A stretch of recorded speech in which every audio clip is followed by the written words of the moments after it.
Subscribe करें हमारे YouTube channel को और बेल आइकन को प्रेस करें हमारे लेटेस्ट वीडियोस को देखने के लिए।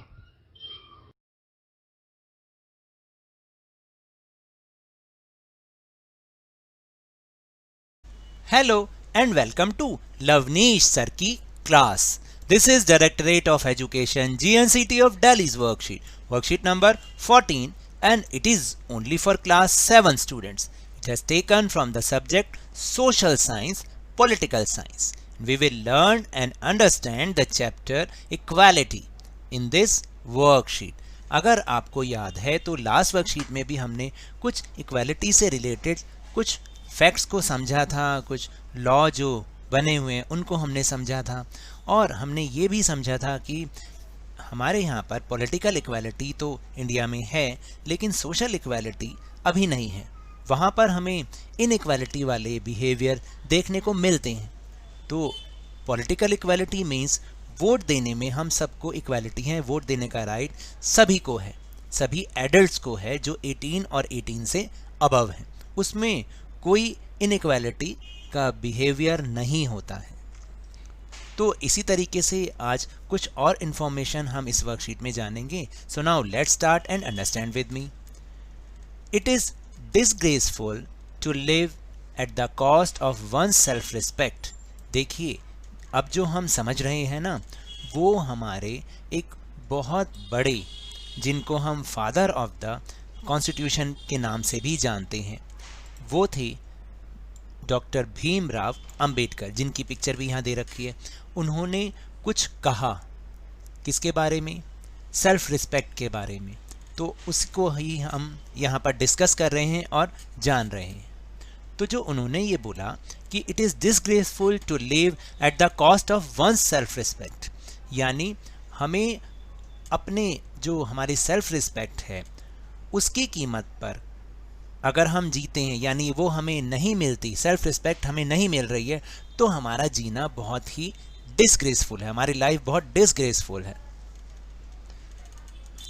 Self respect is the most vital factor in the life. और जो सेल्फ रिस्पेक्ट है ना, वो most important factor of the life है। Without it man is a giver, नहीं, without it man is a cipher. देखिए, और इसके बिना, किसके बिना? सेल्फ रिस्पेक्ट के बिना जो आदमी है वो सिफर है। सिफर को हम ज़ीरो के लिए भी यूज़ करते हैं, यानी एक ऐसा व्यक्ति जिसकी कोई डिग्निटी नहीं है, कोई उसका रिस्पेक्ट नहीं है, इसलिए इसको बोला गया, उन्होंने ऐसा बोला कि without it man is a cipher, यानी वो ज़ीरो है। To live worthily with self respect one has to overcome difficulties. और हमें सेल्फ रिस्पेक्ट के साथ लाइफ जीने में बहुत सारी डिफ़िकल्टीज़ का सामना भी करना पड़ता है। It is out of hard and ceaseless struggle alone that one derives strength, confidence and recognition. और इसीलिए ये कहा गया है कि हार्ड और सीजलेस स्ट्रगल से ही एक व्यक्ति ताकत, विश्वास और पहचान को प्राप्त कर सकता है।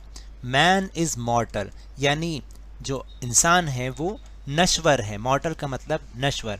Everyone has to die some day और द अदर, यानी हर किसी को तो मरना ही है, ये तो निश्चित है। But one must resolve to lay down one's life in enriching the noble ideas of self respect and in bettering one's human life. तो इसलिए हमारी लाइफ का ये एम होना चाहिए कि हमें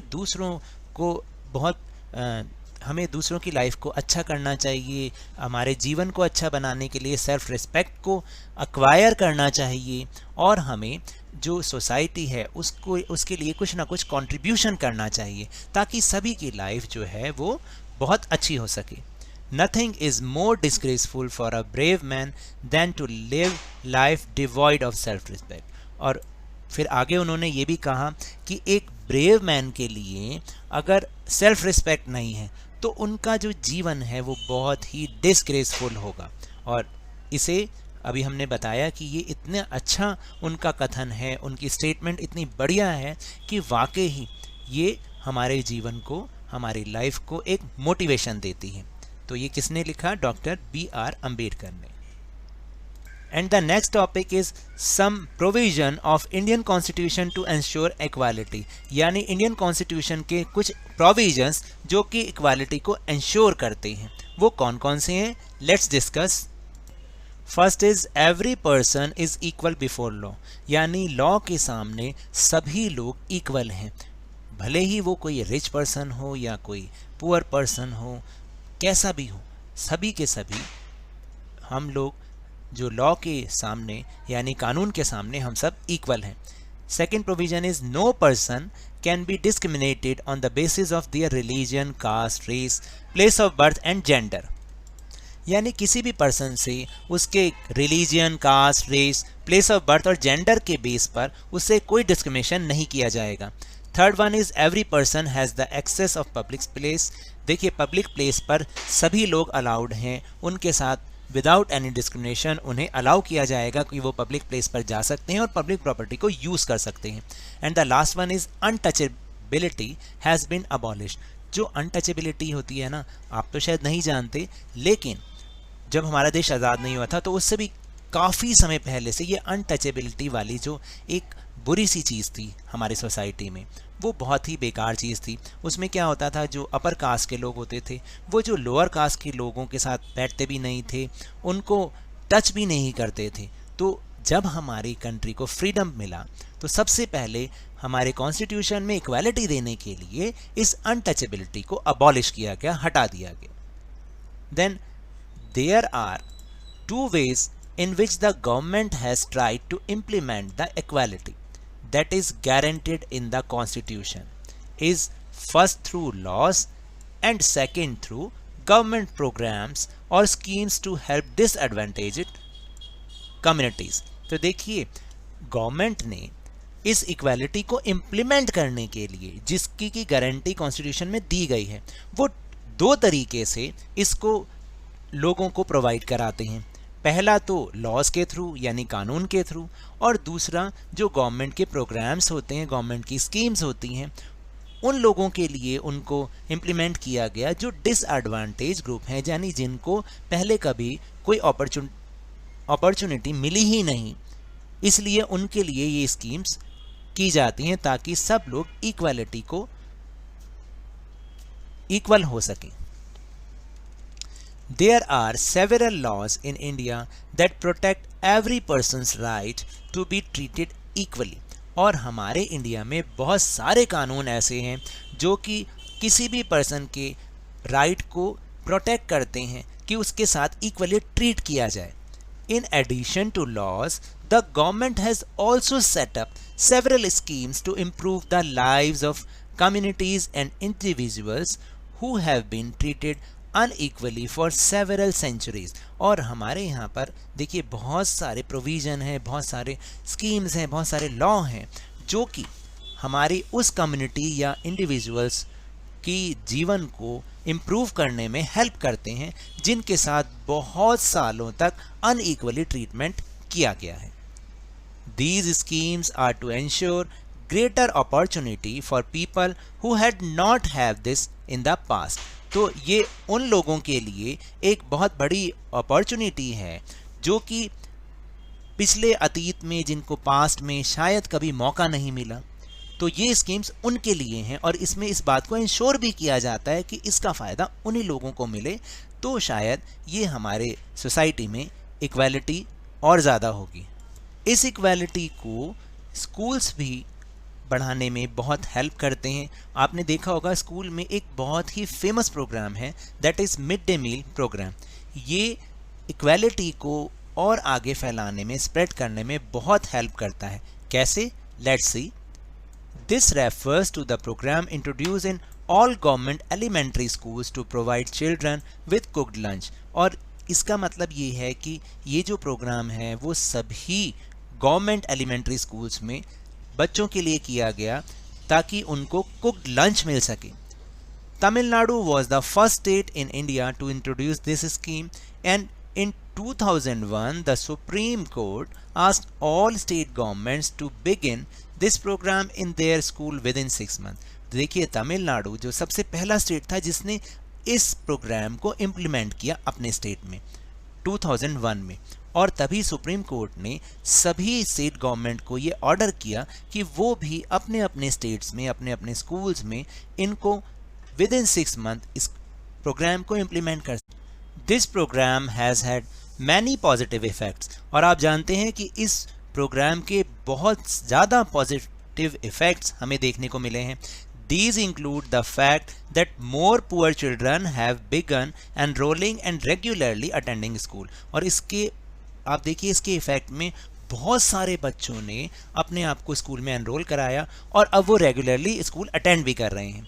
teachers reported that earlier children would often go home for lunch and then not return to school, but now with the midday meal being provided in school their attendance has improved। तो जैसे कि teachers ने, बहुत सारे teachers से ये report भी मिली है कि पहले क्या होता था, बच्चे स्कूल तो आते थे लेकिन लंच करने के लिए घर चले जाते थे और फिर वो वापस ही नहीं आते थे। लेकिन जब से ये मिड डे मील वाला प्रोग्राम स्टार्ट हुआ है तब से उनकी अटेंडेंस भी बहुत ज़्यादा इम्प्रूव हुई है।